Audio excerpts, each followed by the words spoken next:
Oh, I hope you didn't just move the camera. Never mind. If we're wonky. Oh. Okay. Raining. The rain again. It started off brightly. It's nice for Pindapata anyway. And now it is raining. So I thought we'd catch up on some of the comments, talk about your questions, which I'm always very happy to receive in the comments section or by email. Keep them nice and to the point, brief, because I do have to read them. And hopefully just read them straight out without having to edit or find the question and put it into context. So beginning then, thank you so much, Venerable. Sorry, no, here we go, see.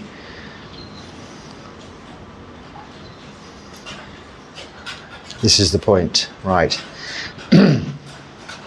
How should we leave deep meditation properly? I left meditation once and my ears started to ring. I also lost balance and had to lay down for a few minutes. It wasn't anything health threatening, but I feel like it damaged my confidence a little bit. Okay, so when we wake up in the morning, we generally have the opportunity to take a breath, or at least pull ourselves together a little, getting up gently, slowly. And it's the same principle. We have to be kind to ourselves. So when you're not leaving meditation, my answer could be obtuse, and I should say never leave meditation.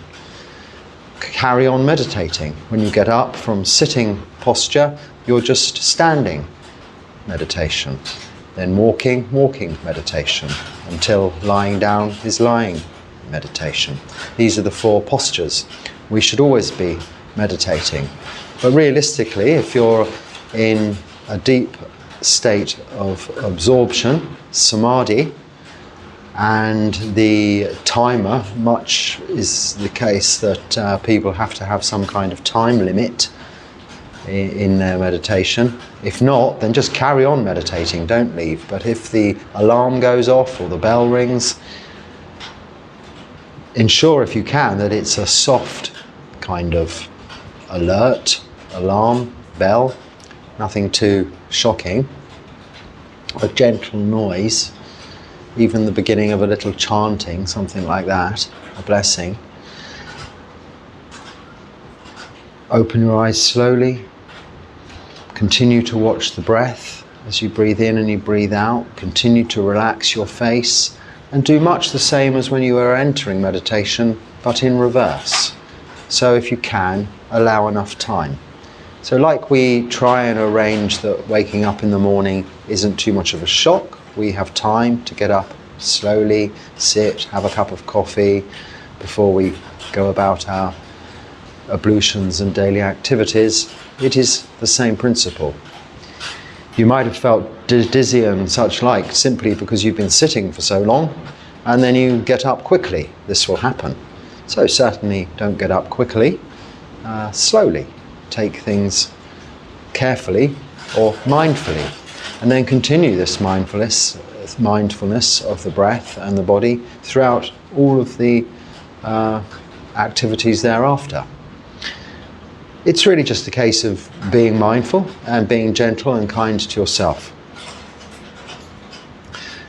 You're not telling me exactly what kind of meditation you're doing there. I'm rather assuming that it's sitting and watching a meditation object and not some yogic practice, which I have no real experience of, so I'm not referring to that.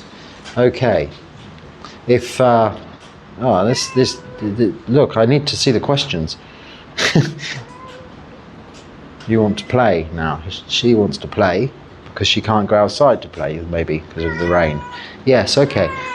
So, no alcohol, ever, or no abuse of it. Oh, what's up? That's really actually quite biting quite hard. No, you want me to do this little stroke you there? Okay. So she's quite a jealous creature. She's not keen on me talking to anyone else, it seems. There we are. Now we've calmed down her. Sabe sata sukhi hotu. There we are. So, no alcohol. Let's get this question right. So, no alcohol, ever. It says or ever, I think that's an extra or. So, no alcohol, ever, or no abuse of it. Right, simply the fifth precept is refrain from intoxicants. Alcohol being an intoxicant, you refrain from it. Absolutely. So it's not a case of the abuse of it, it is you do not have it at all. No intoxicants. Alcohol has no benefits to this practice whatsoever. It is just it's the opposite of mindfulness. It's dulling the mind to get away from your problems and issues rather than dealing with them and becoming free from them. Meditation is dealing with your problems and issues, facing them head on, establishing their cause, the cause of suffering, eradicating the cause, and therefore liberating yourself from that problem. Alcohol is just another tie and problem to deal with, whether you abuse it or not. Hello, Bhante. Sometimes after concentration meditation, I notice I'm much more anxious and my thoughts are racing faster. It's like I've been trying to practice meditation, but only succeeding at practicing rumination. I try to return to the breath again and again, but why can't I talk? I try to return to the breath again and again, but I worry I might be only worsening these bad mental habits. Any advice? Yes, again, you're really not being kind to yourself. You're trying too hard. You're concentrating. I can just imagine your face when you're sitting and meditating. It's all scrunched up like this, and you're trying to probably focus your eyes to the top of your forehead and see that third eye. This is the kind of you're not describing the kind of meditation you're doing, but to have these results, this is possibly what it is you're doing. So I would suggest start again, think about this practice of meditation again and what you're trying to do. You're trying to just sit for a while, allow the body to have time to just naturally relax, and the mind with time to be able to settle and become calm. This doesn't require any forcing of the breath, just bringing your observation and awareness to the breath. I'm going to have to tell you to go out in a minute. Hey, what? And keep bringing your attention back to the breath, but only gently nudging it towards it, to be aware of your breathing continuously whilst you're meditating. You're not having to screw up your face in massive amounts of concentrated effort on anything. You're sitting and doing nothing. Just no thing, like this. No thing, like this no-named cat likes me to do. She's used to me sitting, doing absolutely nothing, meditating. She's not used to me, and chanting.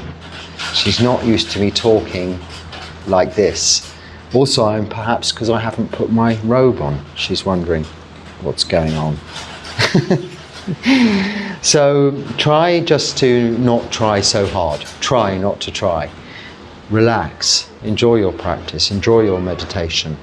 If you're thinking in your meditation, ruminating, if it's your mind is very busy, just know that is the case. Allow it to be so. Don't try and force or stop your mind thinking.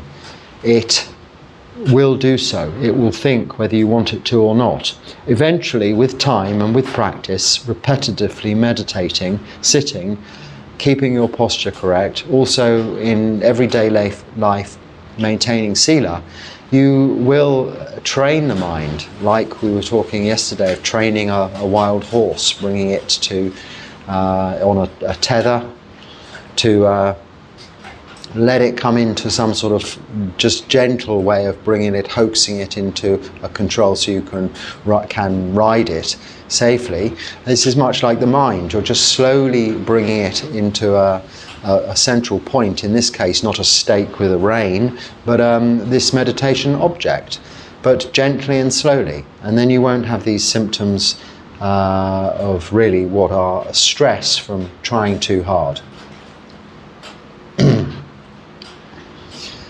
Different schools telling different things. I understood Buddhism to be unlike any other religion in being that it is, capital letters, N-O-T, not a religion.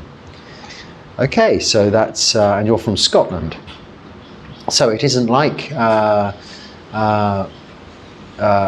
doctrinal religion like some theistic religions, with a belief in a God, and very much a belief which requires not only that, some form of belief, but often built up around people's vulnerability to the thought that a higher power can solve all of their problems, gives a lot of power and control to those in charge of organized religions that help people, yes, but guide them with respect to that belief. In a sense, the belief becomes in the religion itself, as well as the higher power that will help and solve all their problems. Now, where Buddhism is different, and it is associated and called not a religion sometimes, but perhaps a philosophy or simply a way of life, is that there is no particular one God, higher power, creator, and we are taught with the Dharma, the Buddha's teachings, how to take care of ourselves, to look after our own mental health, physical health, in order that we can become free from suffering in this lifetime with simply understanding, developing wisdom and understanding the nature of existence. This isn't praying or worshipping or hoping for any... She's actually drawn blood. Is that a bad thing? I don't think cats have rabies here. The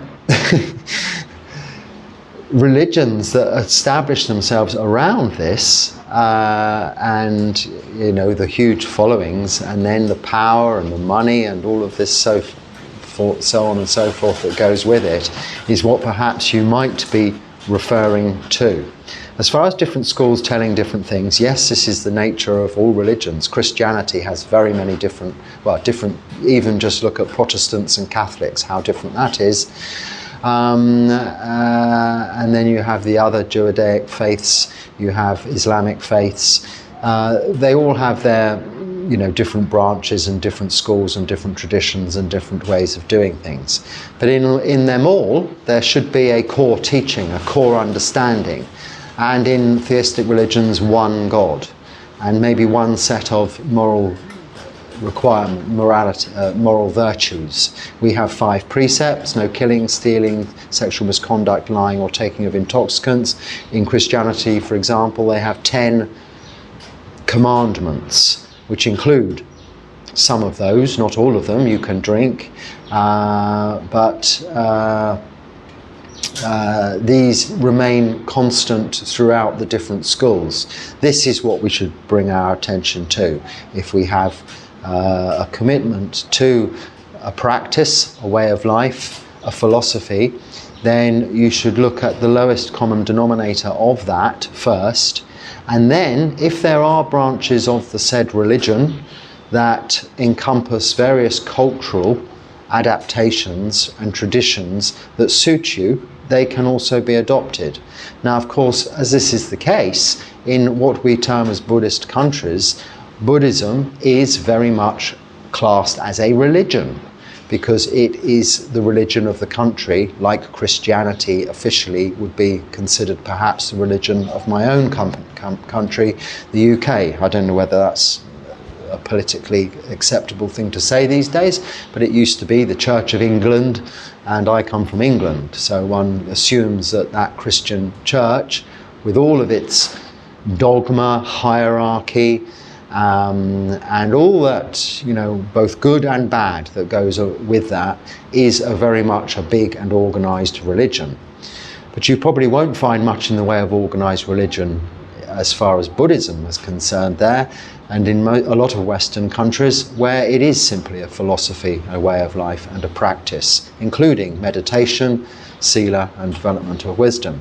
But certainly in Thailand, Myanmar, Sri Lanka, and some other countries in Asia, Buddhism is the religion and therefore called such. The dictionary definition of religion, if you take the Oxford Dictionary or the other dictionary, which I think is the Collins Dictionary, there are two different definitions. One is the belief in a god, a theistic faith. The other is just a faith in the religion as a religion in itself. So there's two varying opinions on the meaning of the word religion. But organised religion has its positive and negative connotations, and I can understand where you're coming from. Buddhism, in terms of what it actually is it is a practice of moral virtue, meditation and development of wisdom. That I personally would not class as a religion, or I personally would not class myself, or this person that's talking to you now, as a religious person. But here in Sri Lanka, I am called, because they borrow a lot of words in English from their Christian influences over the years, the Portuguese, for instance, and other invading countries. They call monks here priests and reverend. Now, I would never consider myself to be called a priest or reverend, but this is what they call you here, because you are representative of the Buddhist religion, as we call priests and vicars or whatever, reverend, or I don't know what we call them, I can't remember, in Christian countries. But that is just the way it's been established culturally. So you're quite correct. Different schools say different things, but you should practice for yourself what the Buddha teaches, and from an experiential point of view, gain the knowledge and wisdom that you need to become free from suffering in this lifetime. This is what the Buddha taught. As far as picking teachers, picking schools, then try out what someone is telling you, and if it works and it's a recipe for improvement, then you know that it's good for you. But also look at their own example that they're setting, how they're living. If you have the opportunity to stay with them, go and live in monasteries, then you get to know this very quickly.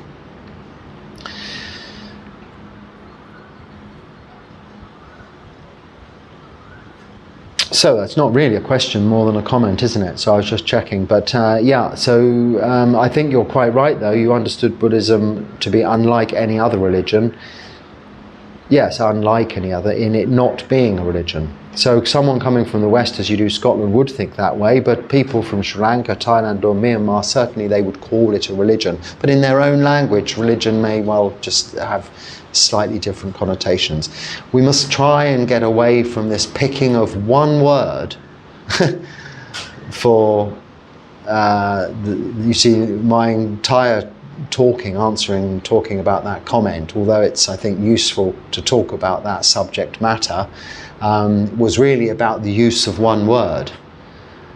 So I used the word hopefully, and someone mentioned, oh, you used the word hopefully, because I've made a whole talk about we have no need to have a hope for anything, because we are responsible for what happens next. This is karma and karma vipaka. We are responsible for the causes and conditions that we put in place, by our actions of body, speech and mind as to what will happen in the future. That is the future, what we're doing in the here and now, this present moment. So I was talking about the no need for hope in the general sense of the understanding of the meaning of the word, hope and hopefully. But hopefully I can stay here for the Vasa, the rainy season coming up, is using the word hope or hopefully in the context of conveying my feelings to what I would like to happen, that I can stay here during the Vasa, the 3 months, the rainy time, and not have to return to India or go to some other place, as a way of expression. We have to use words, but it doesn't mean that when somebody says one word, that we take it completely out of context and say you should never say that word. Like, from my point of view, I don't think that I am myself religious. I've said my and myself. Ahankama mamankara is the Pali. Me making, my making. A complete no-no in Buddhism. We're trying to abandon all self. But if I was to sit here and say to you, well, it is the opinion of these 5 khandhas, these nama and rupa, that I would like this to happen and that to happen. And this nama rupa, these 5 khandhas are now going to finish talking to you.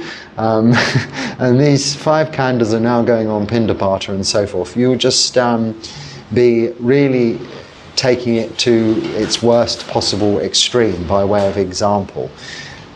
The Buddha spoke in terms of using the word I and self and you and me and my, but with the understanding of the context they're used within. And within, with whatever language is your mother tongue, there are going to always be these occurrences. We've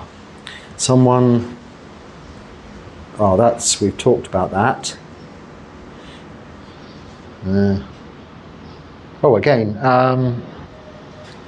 Will you consider overshadowing religion and its relationship to religion? Do you believe in a failed primordial alien existence, like with Hinduism? Okay, we'll deal with the second part of that question first. No, I don't really believe in anything. I try to understand what is happening and why it's happening. As for what happened prior to the what we can know historically, and we've been told, or we've been educated, let's say, if that is to be believed but understood, what happened and what went on before humanity, I have no idea about, and don't choose to try and imagine, or unless there's some, I believe, I understand there were dinosaurs because they dig them up all over the place. You can go to certain beaches in England and see them in the rocks. So they're pretty evident. But further than that, aliens and things I don't bother thinking about. There's no need, there's no point.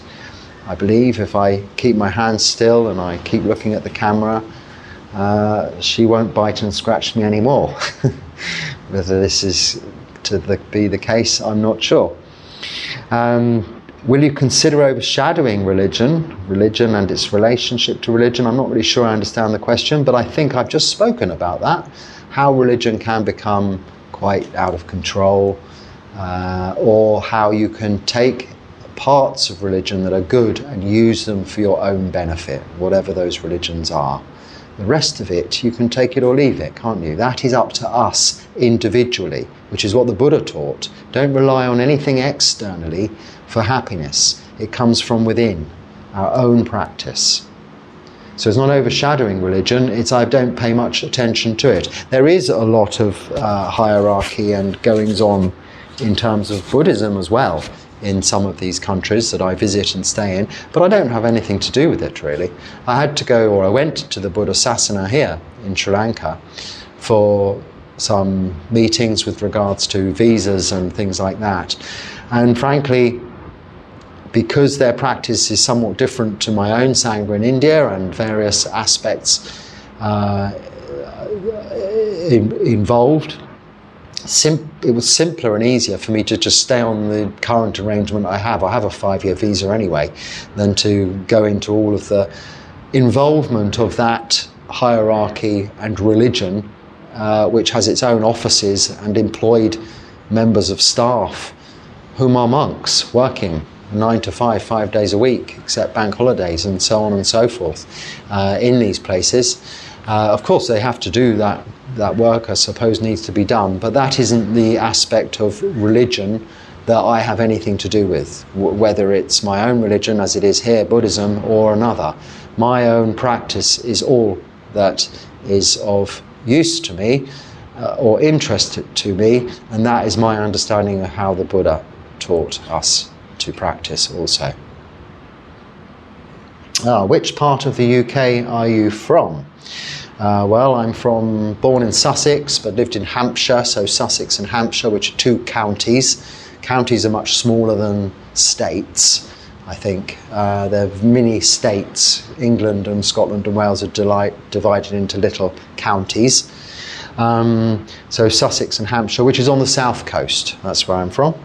It's incidentally, Sussex-Hampshire border is where Chittaviveka, the Ajahn Chah Thai Forest tradition, Theravada Buddhist Monastery is, that I first visited, of this Buddhist monks of this nature. I did meet some Tibetan Buddhist monks prior to that, but subsequently then was able to visit monks like this in Chittaviveka, which is very near, is on the Sussex-Hampshire border.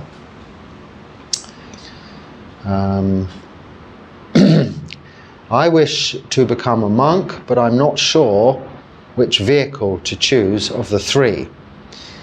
It's a hard decision for me. What are your views on the other 2 traditions? So there are actually, there are mainly, I suppose, 2. The other 2 would be Mahayana. If you have Theravada and Mahayana, but there's Vajrayana. But there's more really, because there's Zen and there's Tibetan and there's then many divisions within those. Again, I think we've just spoken of that. I don't have any views or opinion on the other 2. Before choosing this tradition, I researched all of the different traditions that I possibly could. And the way I did that, I went to India, I went to Bodh Gaya, where they're all represented, and spent a few days in each monastery of the different traditions, including the Tibetan monasteries there, from different countries, Korean even, Japanese, Zen, Mahayana, traditional Mahayana, Theravada, of course, as well, both of Burmese, Sri Lankan and Thai. I went to them all and visited them, and I arrived at the conclusion that this was what suited me. So although I wouldn't, I mean, that is the answer to my question. Out of all of that research, this is the vehicle, as you call it, that I chose. So we're all different, however. So this is up to you. Do your research, but then when you choose a school or a tradition, and take as long as necessary to choose that one, because when you choose it, you need to set your mind determination to practice that and not jump from one to the other. Like digging a well, digging a hole for water, it's the same with our meditation practice. You pick a meditation object, you stick with it. You start digging the hole because you want to get to water. If you keep starting to dig and then you move elsewhere and start to dig again and then move elsewhere and start to dig again, you'll never reach the water. You need to make your mind up and decide. But make sure you do a lot of research and experience it by going to the monasteries, practicing or see how they practice, and see the results of that practice and the people practicing it, how they are morally and how happy they are. We're after all wanting to become happy as a result of this practice. So if they're all walking around looking miserable, then maybe it's not the practice for you. But if they're all looking around all ecstatically happy, then that's possibly a little suspicious also. Remember, it's the middle path. You're looking for people whom seem to be equanimous and therefore have developed some wisdom, they're kind and generous, but also they look after themselves, and their other Sangha members, their immediate kin or neighbours, and the environment, the general atmosphere in which they're living. Is it harmonious? Are they living in peace with each other and with lay folk outside of the monastery? Or if it's in a lay capacity of just lay people, are they living harmoniously together? Or do they spend their entire time having meetings about this and meetings about that and meetings about meetings and making agendas and producing booklets and rules? And if it's all about this, then perhaps that isn't the practice, the core teachings of the Buddha. So these are the things that you can look at. And then locality, wherever you're living, is going to have a large part to do with it if you're unable to travel. But if you can travel, then the world is your oyster. So online is a wonderful resource to get all of the information you need, and the websites, how to get there, and the visiting arrangements for different monasteries. If you are wondering how to afford that, well then if you're practicing well, then your outgoings will have reduced quite dramatically and will continue to do so. You'll need less money. If you're still earning money, then that money can be put aside for those travelling expenses that you will need.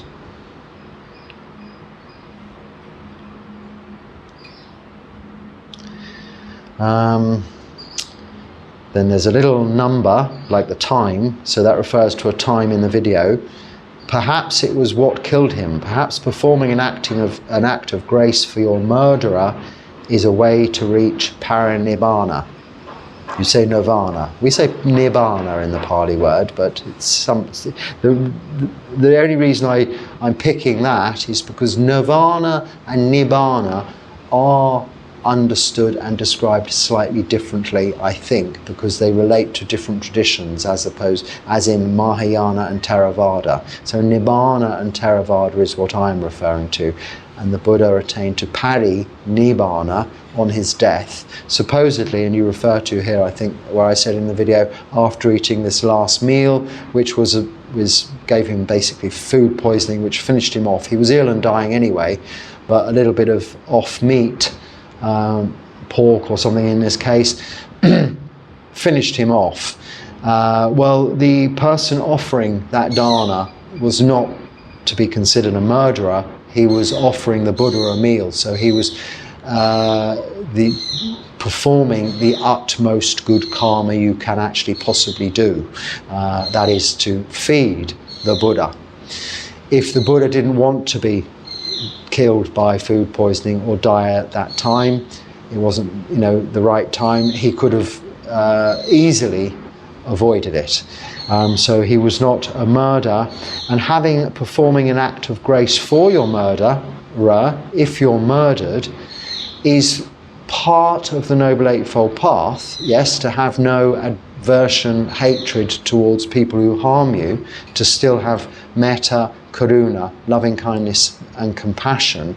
The easiest one to develop for people who are hurting you is compassion, because you can have compassion for them that they don't understand the bad they're doing.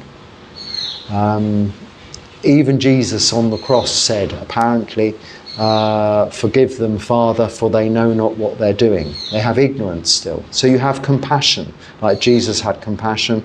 The Buddha would have compassion. The Dalai Lama had compassion for his aggressors who took his country away and forced him into exile for all of these years and murdered many of his brothers and sisters in the Sangha.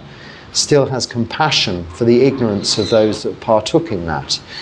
Harder to have metta, loving kindness, but we can have compassion, as you call it, grace. And in that sense, it will assist towards parinirvana, but there's only one, or parinibbana, I said it then, only one path to nibbana, and that is the Noble Eightfold Path of sila, samadhi, panya. Right view, right intention, right speech, right action, right livelihood, right effort, right mindfulness, right meditation. Is it okay for a Theravada monk to take Mahayana Bodhisattva precepts?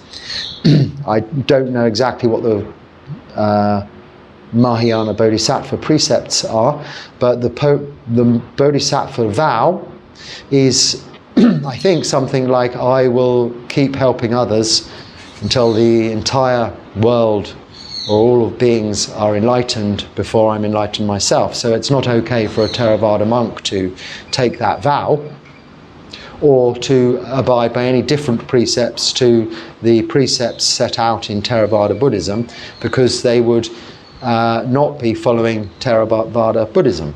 So they can do what they like. I mean, I could do what I like, but I've chosen to do as the Buddha taught in the understanding of the Theravada school, which is quite close to the sutras and the word of the Buddha, and the Vinaya Pitaka, how he taught his Sangha to live and practice.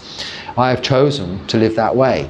So to go outside of that, what would be the point? I would have chosen to be a Mahayana monk or something, if they have that sort of thing, rather than a Theravada monk if I wanted to do that. So I would suggest that it's not okay. It's like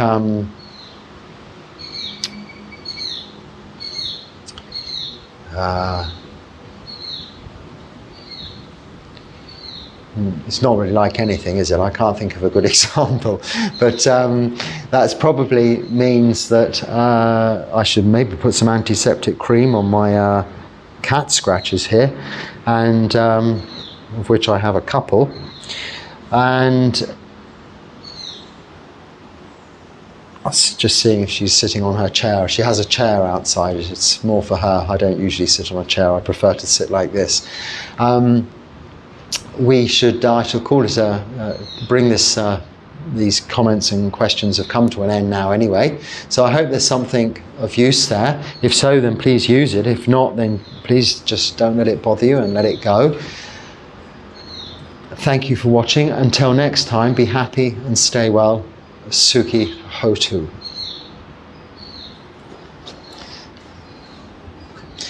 And just in case you're wondering, it's not because the cat needs feeding. I've already fed her. She's had some proper food, cat food today. I'm all the other way round. Okay, I have to go this way.